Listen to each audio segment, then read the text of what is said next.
When we were in school, we were taught about every subject except the one that matters the most, ourselves.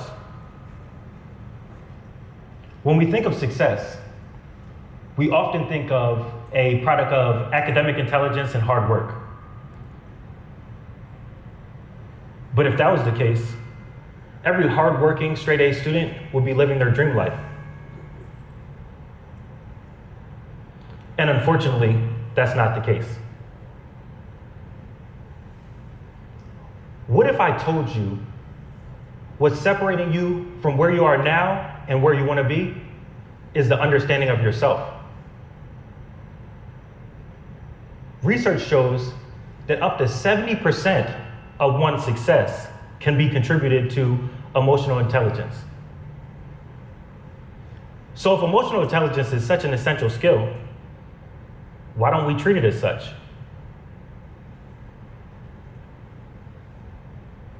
Today I'm going to talk to you about how emotional intelligence can drastically improve the quality of your life.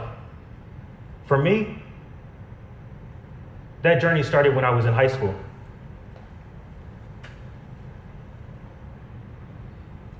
At 14 years old, I lost the man that raised me.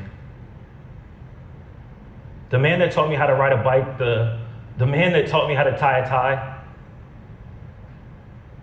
That same year, I went on to have a 0.8 GPA. And every day I came home from school, I watched my mother struggle with an addiction. She hated herself. And I hated to watch it. Not knowing where to turn, I reached out to my basketball coach. Over the next few weeks, we began to talk about where I was at mentally. We began to talk through my frustrations and through my pains, and he kept repeating this one phrase to me. You can't control what happens to you in life, but you can control how you respond to it.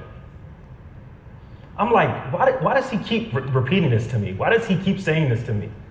Over and over, almost every time we meet, you can't control what happens to you, but you can control how you respond to it.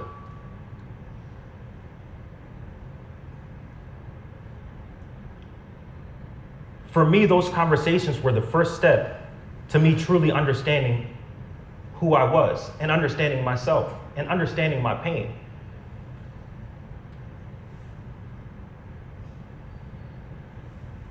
You know, it's ironic that the year that I failed almost every class I took, I learned the most. I learned that I can't change the environment I grew up in, but I can build new relationships and put myself in different environments. I learned that bad things were going to happen to me, but I can control how I react to those.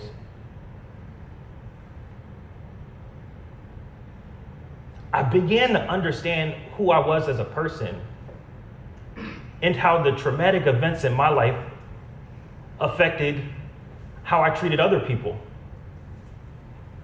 and the decisions that I made on a daily basis. I began to learn this thing called emotional intelligence. So what is emotional intelligence?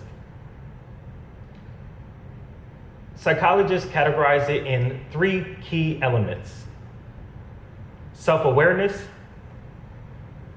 self-regulation, and social skills. Self-awareness.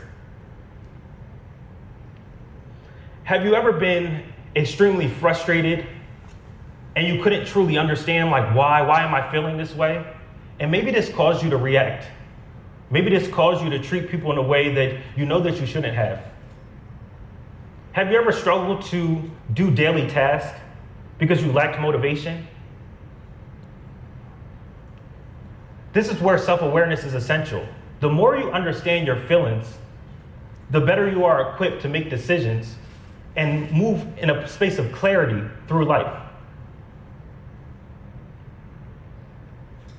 Self-regulation. everybody in here at some point in their life has felt like they wanted to explode. You just got so frustrated and you wanted to make a decision off of your emotions instead of off of your mind. This is where self-regulation comes into place. The ability to pause.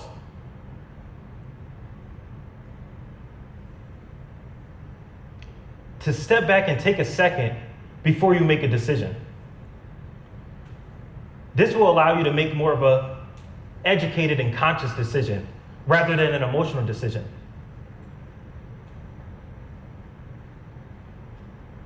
This is a skill that I took pride in learning. I realized it was an extremely important skill for me to understand that my mind has to be stronger than my feelings, or I'm going to lose every time.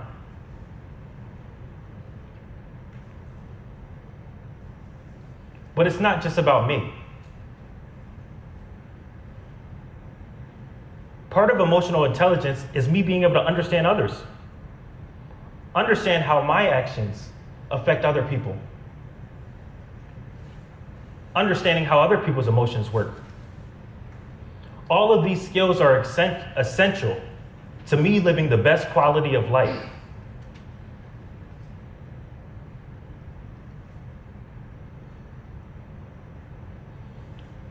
You know, when I really started working on myself, it was about me, how I can feel better, how I can do better, how I can be better.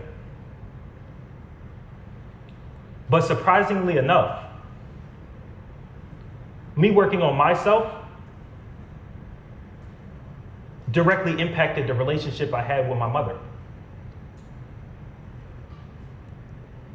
I never really thought about all the pain and frustration that I had built up towards her.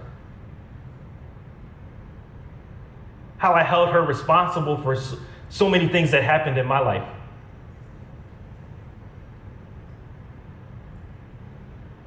I just looked at her like she was my mom. I didn't realize she was also a person. A person at some point struggled with emotions of her own. And in high school, when she didn't know how to manage her emotions and the traumas that she was facing, she turned to drugs. Me understanding my mother's feelings along with my own helped us develop a healthy relationship. And it stopped me from carrying this weight around from all the pain and the trauma that I faced with her. It allowed me to stop pouring my pain and my sorrow on other people that had nothing to do with the situation. So now my relationship with my friends became better. Relationships with romantic partners became better because I was no longer carrying this burden. I was no longer pouring my pain on the people that had nothing to do with what actually hurt me. They say if you don't heal what you're going through, you'll bleed on people who haven't cut you. And that's something that I really had to process, because without me knowing it, I was affecting everybody around me because of trauma that I wasn't dealing with.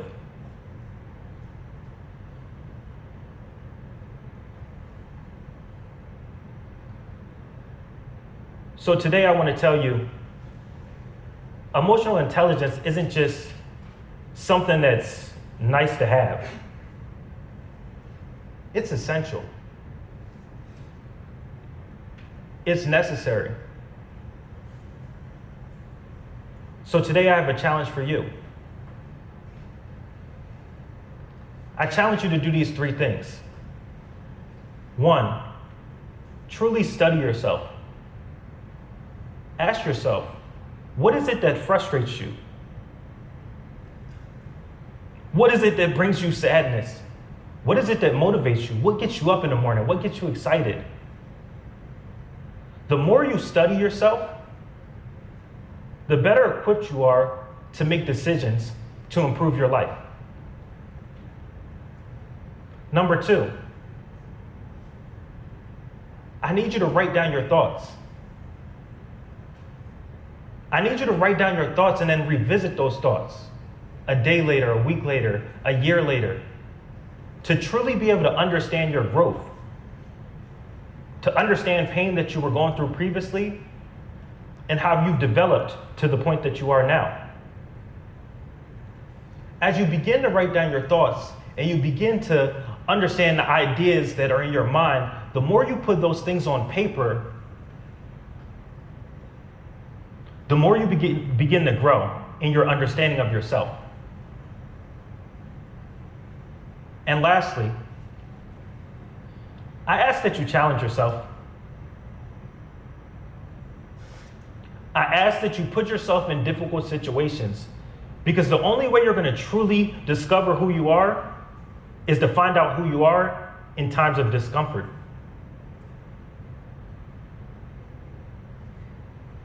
Who you truly are is the person that you are when life is not going the way you want it to go.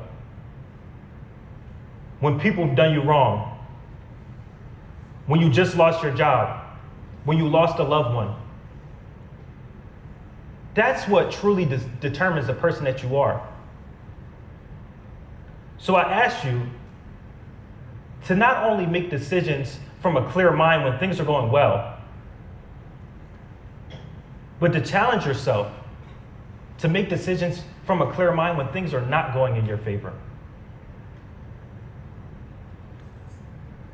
Every one of you have a decision when you walk out of this room.